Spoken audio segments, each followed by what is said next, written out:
con el primer suplente y segundo suplente a postularnos para la candidatura a cacique general.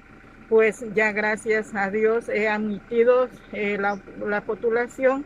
En estos momentos pues podemos decir que oficialmente ya somos candidatos a cacique general. Ahorita comentando aquí diversos problemas sociales. Esos diversos problemas sociales nos ha llevado a nosotros tomar esta decisión, postularnos y pedir esa oportunidad a la población, porque ya que hay varias cosas que están dentro de la ley es clarita, la Carta Orgánica es clara, pero no se ha podido, no sabemos la situación, pero de nuestra parte sabemos y creemos que sí se puede hacer un trabajo y se puede llevar, quizá no una solución 100%, pero se tiene que empezar a trabajar sobre eso, y esa es la situación donde hemos decidido participar como candidata y pidiéndole la oportunidad a la población joven. Persona.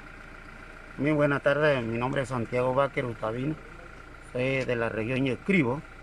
He pasado a una postulación y gracias hemos pasado hoy tarde y espero que nos vaya bien, primero Dios, y también decirle que todo lo que podía hacer, vamos a hacerlo juntamente con los que nos van a apoyar.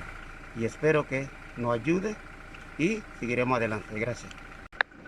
Que cuinteremos tida mete gongare madare y tribida eregi abodaboti tehadim gesiba ni hokrabe abodati madare nete tinda tribire ni bugore nete hangwai nete tribire